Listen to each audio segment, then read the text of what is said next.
Pray for Melina, Deborah. This one did Outworld a service. And so shall I.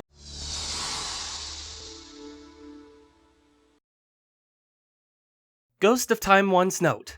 This is a special review of Mortal Kombat 1995 with special thanks to Daimando, based on Mortal Kombat by Ed Boon and John Tobias, directed by Paul W.S. Anderson, published by New Line Cinema and Threshold Entertainment, starring Robin Shou, Christopher Lambert, Lyndon Ashby, Bridget Wilson, Talisa Soto, Trevor Goddard, Chris Casamassa, Francois Petit, Enith Edwards, and Cary-Hiroyuki Tagawa as Shang Tsung, featuring the voices of both Kevin Michael Richardson and Frank Welker as Goro, rated PG-13. Special footage is taken from Mortal Kombat 11 for Nintendo Switch. Your brother's soul is mine. You will be next.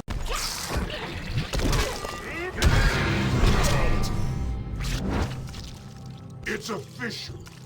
You suck. Shao Kahn wins. You certainly seem to enjoy this brutality system. Why don't you give it a try? Think you'll like it. Are you ready to review Mortal Kombat, old friend? Oh boy, am I ever! And I have a lot to say about this film. And this is a film I watched in theaters back in 1995, way before Warner Brothers owned the rights to Mortal Kombat. And this film was made during a time where video game-based movies were at an all-time low. Super Mario Bros., Double Dragon, Street Fighter, all of them abysmal. And then along comes Mortal Kombat, a video game-based movie that stays true to its source material, for the most part. It does take a few creative liberties here and there, but they're so minuscule I hardly even care. Save a few exceptions, which I'll get to later. You've been chosen to defend the realm of Earth in a tournament called Mortal Kombat. True on that part, but let's explain the story. Sorcerer Shang Tsung is hosting the 10th Mortal Kombat on his private island representing Outworld. Should he come out victorious, his master, the Emperor Shao Kahn, will claim Earthrealm as his own. Standing opposed to Shang Tsung are the champions of Earthrealm. 3 particular warriors are under the guidance of the Thunder God Lord Raiden. Liu Kang, a former Shaolin monk hell-bent on avenging the death of his brother. Lieutenant Sonya Blade, a US Special Forces operative hunting the weapons-dealing scoundrel Kano. And Johnny Cage, a Hollywood big shot trying to prove that his skills are the real deal. It has begun! What I loved about the Mortal Kombat movie was that it felt like an expansion on the existing lore of the franchise. Sure, I enjoyed the story of the original trilogy, but I could tell the filmmakers wanted to showcase what Mortal Kombat is all about. It also borrows heavily from the Chinese martial arts films like Bruce Lee's Enter the Dragon. Likewise, the movie would end up having a huge influence on the video games. Take Kano, for instance. Originally, he was written as a Japanese-American fighter, but the late Trevor Goddard's portrayal in the movie was so good, the game developers rolled with it and made the character Australian. Goes to show how good acting can inspire people. Your soul is mine. Well, speaking of which, you know who stole the show. Cary-Hiroyuki Tagawa as Shang Tsung. While not as advanced a fighter as Liu Kang, he relies a lot on treachery and intimidation to gain the upper hand, not to mention he takes his victim's soul. But what amazes me is that Cary is the only actor to appear on Mortal Kombat Legacy and Mortal Kombat 11 as his respective character. That's a legacy worth cheering about. Shang Tsung is a great sorcerer. Wise to cultivate his favor. Nearly all the characters are bursting with personality, but we can't discuss Mortal Kombat without talking about the fighting. The choreography really hits the mark for the most part. The fight in Goro's dining hall isn't so great, but everything else really hit bullseye for me. My favorite fight in the whole movie is Johnny Cage vs. Scorpion, though Johnny vs. Goro is a close second, if only for how the fight actually starts.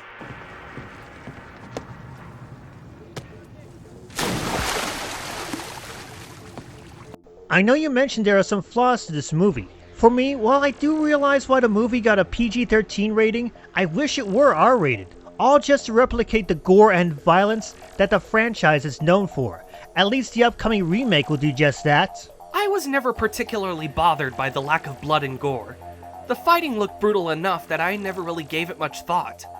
Though, speaking of which, I have to confess that there are a few ways where this falls short of a flawless victory. Is that so, huh? Well, what's the main problem so far? Two things in particular stood out to me. For starters, the CG on Reptile is honestly really bad, even by 1995 standards.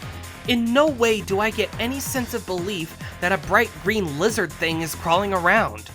The second problem is really more subjective, but I really don't like how Scorpion and Sub-Zero are regulated as Shang Tsung's slaves. I understand time constraints, but come on! The rivalry is iconic! That's why you left the temple and ran away, isn't it? Wow, I can understand why you hate that idea. Even I think it's ridiculous. Now, on the flip side, I did wind up liking Raiden in this movie. Not just because he's Liu Kang's mentor, but I also liked his trickster-like personality. This is in contrast to the more recent takes on Raiden in the video games. I agree. The movie version of Raiden does give off that vibe of great wisdom, as any being of his status should have, but throughout the film, he also exhibits a sense of humor that his game counterpart heavily lacks. No doubt about it. Your soul is mine. So, before we wrap this up, there is something else I want to bring up. And what would that be, Ghost? The sheer amount of love that Mortal Kombat 11 shows for the movie. From intro dialogues to Easter eggs in the crypt, to Cary Tagawa reprising his role as Shang Tsung, even now, I'm still completely floored by the number of references. You're telling me.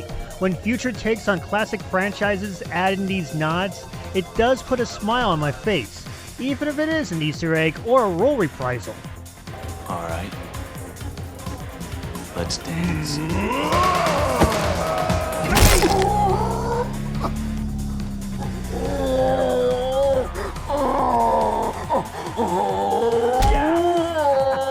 So with that being said, what are your final thoughts? Despite the aging CGI, I still enjoyed Mortal Kombat. It's almost like those old martial arts films I used to watch with my dad, and it still holds up in many ways. As for me, the movie may not have aged very well, but I'm still more than happy to watch it again and again. Maybe it's nostalgia, but who cares? Mortal Kombat gets me hyped up and makes me want to shout, Get over here! You weak, pathetic fools. I've come for your souls. I don't think so. Fatality. Your soul is mine. Shang Tsung wins. well, that was certainly an intriguing experience. What'd I tell ya?